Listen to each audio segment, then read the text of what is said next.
मधुपुर में हालात दिन पर दिन बिगड़ते चले जा रहे हैं। जिस तरह से हानिया की मौत हुई और हमास इसे लेकर अब खून का बदला खून करने की बात कह रहा है और इसे लेकर माहौल और टेंस हो गया है। कभी भी कोई भी बड़ा हमला हो सकता है और इस बार ये हमला सिर्फ हमास की तरफ से नहीं होगा, बल्कि कई लोग और हमास का साथ दे रहे हैं। कौन है ये लोग, कौन है ये देश जो हमास के साथ खड़ा हुआ दिखाई दे रहा है? बातचीत करने के लिए मेरे सहयोगी मयंक इस वक्त हमारे साथ जुड़ गए हैं। मयंक, कुछ बड़ा हो सकता है। मध्य पूर्व एशिया हमास जिस तरह से एक्टिव दिखाई दे रहा है हानिया की मौत के बाद, कह रहे हैं कि आज की रात बड़ी क्रूशियल है। किस तरीके से क्रूशियल है ये रात? बिल्कुल ठीक कह रही हैं आप। ऐसा माना जा रहा है कि आज की रात जो है वो इजराइल पे भारी हो सकती है और अगले 24 घंटे में ईरान की तरफ से कोई बड़ा हमला हो सकता है। देखिए, अमेरिका के जो फॉरेन सेक्रेटरी हैं एंटनी ब्लिंकन, इन्होंने G7 देशों को ये कहा है कि 5 अगस्त जो कि आज है, 5 अगस्त की रात को जो है वो ईरान, हिजबुल्ला, हमास और हुती, मतलब एक प्रकार से आप देखिए तो ये 4-5 संगठन जो है वो मिल के ईरान के जो प्रॉक्सीज कहलाते हैं और ईरान खुद बड़ा हमला इजराइल पे कर सकता है। और ऐसा कहा जा रहा है कि इनका जो प्लान है इसके मुताबिक चारों तरफ से इजराइल पे अचानक अटैक करना है और मिसाइल से ईरान का, देखिए इजराइल का जो आयरन डोम सिस्टम है जिससे कि वो मिसाइल्स को या रॉकेट्स को ट्रेस करता है और उसे हवा में ही ख़त्म कर देता है। तो ऐसा कहा जा रहा है कि ईरान की तरफ से और उसके जो प्रॉक्सीज हैं उन्होंने ऐसा प्लान तैयार किया है कि एक साथ 3000 से ज़्यादा जो है मिसाइल्स और रॉकेट्स वो इजराइल पे फायर कर दिए जाएं। तो इससे जो है बहुत बड़ा नुकसान इजराइल को हो सकता है। लेकिन अब जो इस पूरे मामले में कई ऐसी चीज़ें हैं जो सामने निकल के आ रही हैं। एक बड़ी चीज़ तो ये है कि ऐसा बताया जा रहा है कि रूस ने जो है वो ईरान को हथियार सप्लाई करने शुरू कर दिए हैं और बड़ी संख्या में जो है प्लेन के ज़रिए तेहरान जो है वहाँ पे हथियार पहुँचाए गए हैं। और रूस का विमान है IL-76।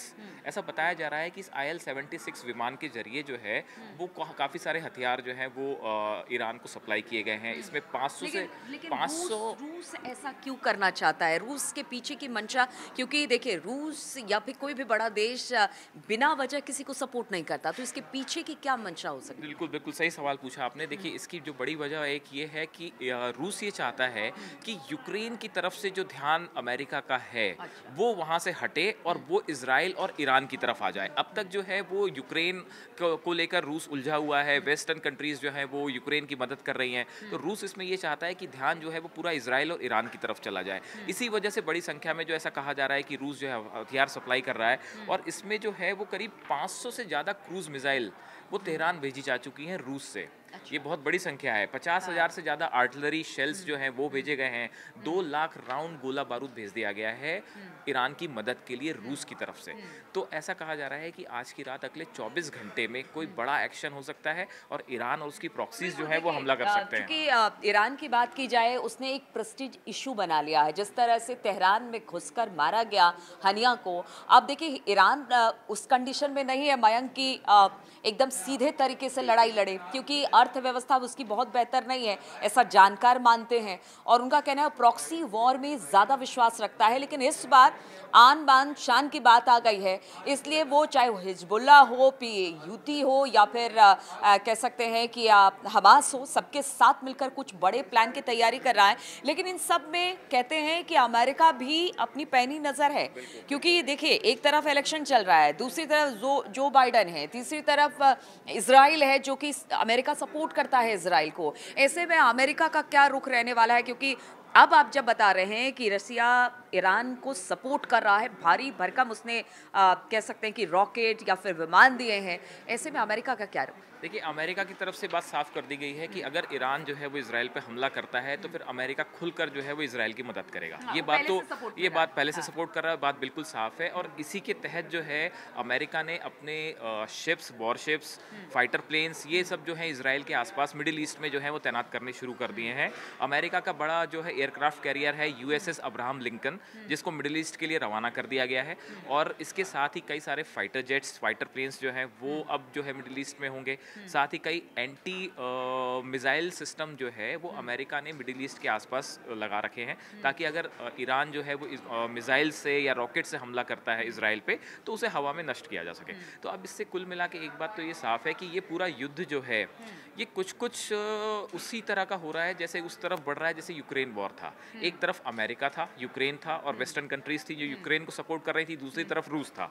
तो अब ऐसे ही हालात एक बार फिर यहाँ पे इजराइल और ईरान के युद्ध में भी बनते दिख रहे हैं, जहाँ पे अमेरिका जो है वो इजराइल के साथ खड़ा है। मयंक, सबसे बड़ी बात ये है कि क्या एक और युद्ध के लिए दुनिया तैयार है? क्योंकि हमने यूक्रेन युद्ध में देखा था कि कितनी तरह की दिक्कत हुई थी। एक तरह से कह लीजिए यूक्रेन पूरी तरह से बर्बादी के कगार पर पहुंच गया, स्थिति बहुत अच्छी नहीं है।